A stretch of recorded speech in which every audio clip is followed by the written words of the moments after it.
So meditation is not what you think. You've probably heard that before? Yes. If you hadn't heard it before, you might smile at it, or you might say, "Huh."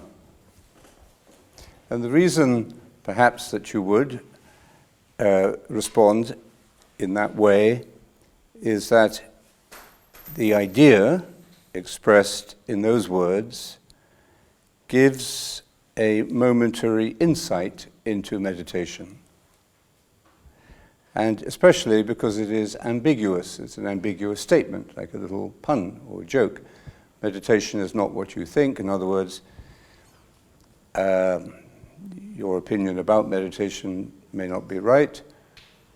And it also means when you meditate, you are not thinking. So, there's nothing like analyzing a joke to take the fun out of it. But the point is that it is easier to connect, easier to transmit something when it's well put, or it's funny, or it captures for a moment your imagination or your enjoyment of language. If you were to say meditation is the laying aside of thoughts, which we can also say and often do, it sounds a little more dull, not less true, but a little more prosaic. Meditation is not what you think, captures the imagination a little bit more. Depends whether you're listening or not, of course. But so I'd like to speak this morning about the relationship between silence and truth, and how we can, if we can, how we can communicate it. And this is not really just an abstract philosophical sort of game. I mean, I think it depends how we live, how we feel about ourselves, whether we feel fake or whether we feel superficial. Or it also, I think, explains something about our present political and social crisis, and says something about the dangers that we are creating for ourselves in such a noisy world, in a post-truth world. So what we say about meditation makes a difference to the way we may come to understand it, or whether we even begin to meditate. If we were to say, meditation is something you've got to do, then we immediately begin to pull back. I don't like being told what to do, so we set up all sorts of instinctive resistances to it. Or if you should meditate twice a day, and if you don't, it's your fault. You know, that also sets up a whole lot of guilt associations. Now, all of these may be true up to a point, but the way we put them makes a big difference to the way they're communicated. And that is expressed, of course, in the changing language of our culture, and why tradition has to be both preserved and adapted and passed on and retranslated. It's all, we have to find new words for it. All the words of Jesus are virtually our translation. The Gospels are translations from, we think, we're not even sure, probably was an original oral tradition. So that says something about how we experience, interpret, and transmit the truth. It would be easier if we could say, Jesus said exactly this, and you've got to put this into practice, and this is what he meant. Because because these are the words he used. But if that were the case, we would be worshipping the words. And we would still have a conflict because people would have different interpretations of it. But each side will be claiming to be true to the original text. But we don't even have the original text, which throws the ball into our court of interpretation. And it shows that Christian scriptures cannot be read in this fundamentalist, literalist way. We might think it's easier if they could be. Fundamentalism is an easy option, seems to be an easy option, but of course we can't do that because we have to discern and interpret. So ideas matter and words matter, and they can help either to illuminate the truth or to obscure it. And we do this all the time in the nuances of the words we choose or the words we don't choose, or the tone of voice in which we say something. And different cultures will speak the same language in a different tone of voice. Americans, Irish, English will have a different tone when they're speaking to try to communicate sincerity or genuineness. They will use a different tone, different cadence, and so on. Different parts of Britain do the same. The most truthful sounding dialect in English is the north of England. At least that's what generally seems to be the case. That's why, what do they call these phone helplines, and helplines are usually in the north of England because the people who speak to you have a nice tone of voice that you trust. So you don't get angry with them as you do with a London voice, which is harsher and more aggressive. So anyway, everything we communicate has to be interpreted, and it can be more or less truthful. And sometimes we give the wrong impression very unconsciously and unwillingly. We just find that our words have been misinterpreted. So, as soon as we become conscious of an idea, something we want to say, it has already begun to be embodied in language. We wouldn't be conscious of it if it were not already about to find words to express itself. But even before that, so we're informed today by the neurologists, it probably began its existence not as a thought, but as a sensation. Something that became embodied, a feeling or a sensation that we could trace back to some non-verbal communication within ourselves. So, it's not as simple as it seems to tell the truth, even to ourselves. Even when we want to tell the truth, we can mess it up and cause damage because we're misunderstood. I mean, emails are a good example of that.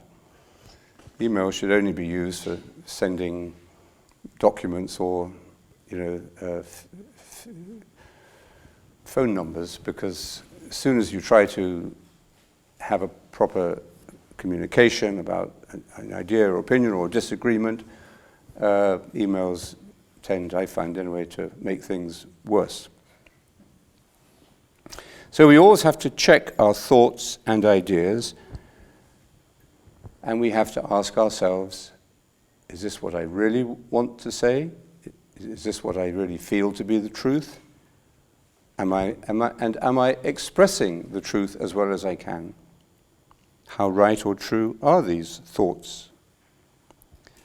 They've passed through several stages of development already before becoming conscious, before becoming an idea. So they could have absorbed a lot of impurities as they flowed from the hidden spring of truth. So when we speak about meditation, we speak about silence, we are already, on very shaky ground. It's very difficult to speak about silence, but it's a very interesting topic for us to think about. Because it is an interesting topic, and because it does seem to take us closer to the meaning of truth, it's very easy to replace the work of meditation, the work of silence, with ideas. It's easier to read books about it, nice books, beautiful books, favorite books, than actually to do it. It's easier to go to listen to talks about it than to do it. Easier to listen to, YouTube videos on meditation than to actually, for a couple of hours, rather than to do it for 20 minutes. Most of the time, even when we are meditating, or we think we're meditating, we are actually thinking about our problems or our daydreams, or, at best, much of the time, we're thinking about meditation. I'm meditating. How am I meditating? What is meditation? And am I getting closer to what meditation is about? No, I'm distracted. I'm thinking about lunch. Actually, I'm thinking about meditation and lunch. So, meditation is too simple for words. And this is expressed in a very memorable saying from the desert tradition: the monk who knows that he is praying is not truly praying. The monk who does not know that he is praying is truly praying. And that is pretty much like saying meditation is not what you think.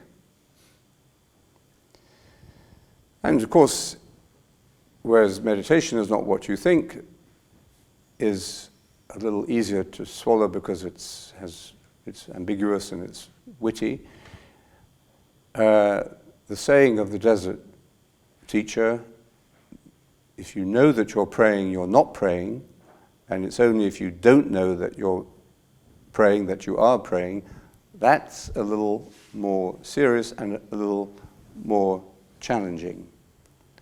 And very challenging for us because it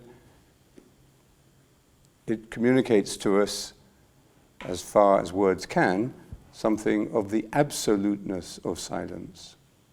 That silence means silence. Brexit doesn't mean Brexit, as the British politicians claim. And they said to Mrs. May, what do you mean by Brexit? She says, Brexit means Brexit, which is a typical evasion of the truth. But the Desert Fathers are not evasive about the truth. They try, as far as possible, to use words, because they've got nothing to gain, and they don't care whether you vote for them or not, or whether you go and sit at their feet or not. So the desert teachers are trying, as far as possible, to use words to communicate pure truth. So how do we interpret this? Like everything, it has to be interpreted. The one who is not, the one who does not know that he or she is praying is truly praying.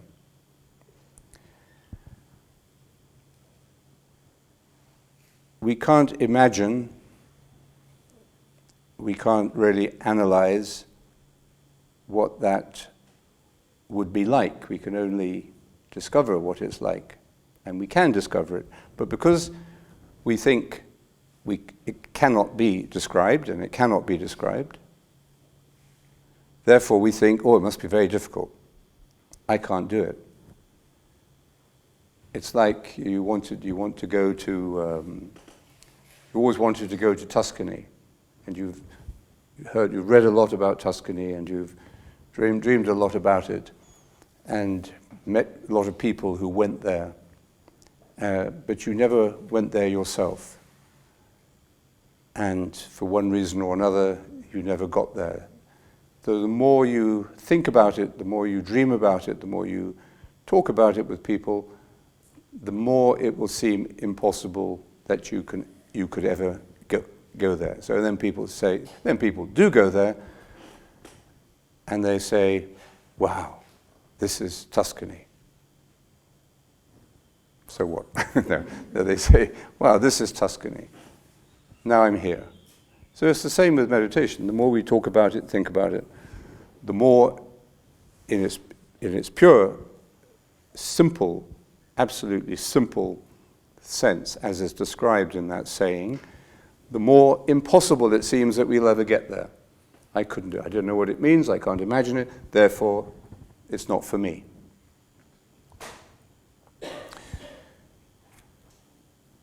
Silence is not just about developing quiet thoughts.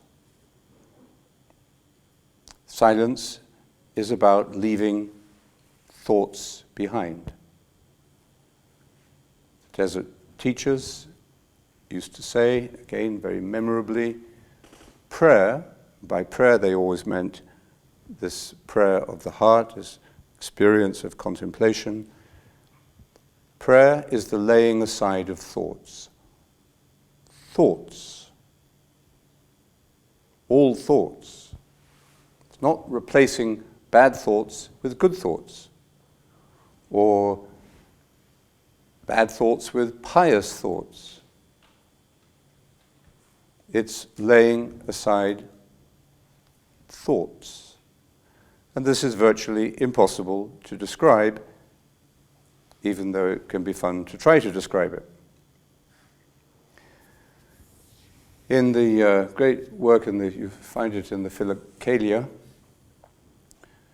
in the volume 1, by Diadocus of Photike, there's a work of his called On Spiritual Knowledge. And these are short little chapters, short little paragraphs, very carefully worked and crafted and perfected. It's not this, which address this question of what is spiritual knowledge. And in section 8, he speaks about this paradox of speaking about silence. He says, the unilluminated should not embark on spiritual speculation, nor, on the other hand, should anyone try to speak while the light of the Holy Spirit is shining richly upon them. So I think what he's saying here is that it's kind of a way of saying, he who knows does not speak, he who speaks does not know. But it's a little more subtle than that. But he's saying, if you are not in that state of illumination, which he recognizes can come and go, but if you're not in that state of illumination, then you shouldn't speak about it. On the other hand, when you are in it, you shouldn't try to speak about it, because you can't speak about it. And why bother to speak about it when you are in that state, anyway? So he's pretty truthful. And then he goes on, wherever where there is emptiness, and he's speaking about emptiness here as sort of in the more negative sense. In other words, where you are, say, distracted or all over the place and you're not in this illuminated state. Where there is emptiness, ignorance is also to be found. So if you're not there, if you're not silent, if you're not mindful, if you're not in this illuminated space, then you will be ignorant. But where there is richness of spirit, could also call it poverty of spirit, where there is a state of illumination, when you are focused, when you are present, when you are silent, no speech is possible. At such times, the soul is drunk with the love of God, and with the voice silent delights in His glory. So, what do we do then? We can't speak about it. We want to speak about it, we should speak about it, but we can't speak about it either when we're not in that state or when we are in that state. So he's talking about, really, when can you tell the truth? And this is his answer. He said, we should therefore watch for the middle point between these two extremes. So this point between being totally distracted and ignorant and being intoxicated with the love of God and bathing in the experience, and you don't need to speak and don't want to speak anyway. So the middle point between these two extremes before we begin to speak of God. This balance, he says, confers a certain harmony on our words glorifying God. As we speak and teach, our faith is nourished by the richness of the illumination. And so, because of our love, we are the first to taste the fruits of knowledge. For it is written, the farmer who does the work should be the first to eat of the produce. Now it's interesting, I think, how he turns this around at the end, because he's not saying, you have to speak about this experience for the benefit of others. But he's saying, actually, if you can find this middle point where you can speak the truth, and it's speaking the truth in love, this is spiritual knowledge, then you will benefit from this. You, the speaker, will benefit from this. So those of you who are leading meditation groups, think about that. And anyone who does lead a meditation group will say that this is a great enrichment to them, that they gain so much from it, that they don't think of themselves as doing these poor ignorant people who haven't learned to meditate yet a favor, but in being able to share it with them, they themselves are deepening, they are nourished by the richness of this sharing. He also says there is a distinction between wisdom and spiritual knowledge. He says, many who are illuminated by spiritual knowledge never speak about it. So the world is full of very enlightened beings who don't go around giving talks about meditation or giving talks on anything. And I'm sure hopefully you have met some. Many, most perhaps, who are illuminated in this way will never speak about it. It seldom happens that self-knowledge, spiritual knowledge, which arises from deep stillness, combines with outward expression. So he said it's very seldom that you get this balance, this point of balance. So this is very sobering when it comes to thinking about the truth. To speak of the truth, we have to be in the truth. But if we're in the truth, then we can't speak about it, because to look for words and ways of communicating it immediately begins to compromise or complicate the simplicity that you're in. And that's our challenge, and it's also the tragedy, of any society, often of all relationships. So it's very sobering what they're saying, but also very illuminating, and it illuminates something of this connection between silence and truth. St. Benedict says the monk should be allowed to speak very rarely, even about spiritual things. Because, as it says in the book of Proverbs, in a multitude of words you cannot avoid sin. Sin, remember, means missing the mark.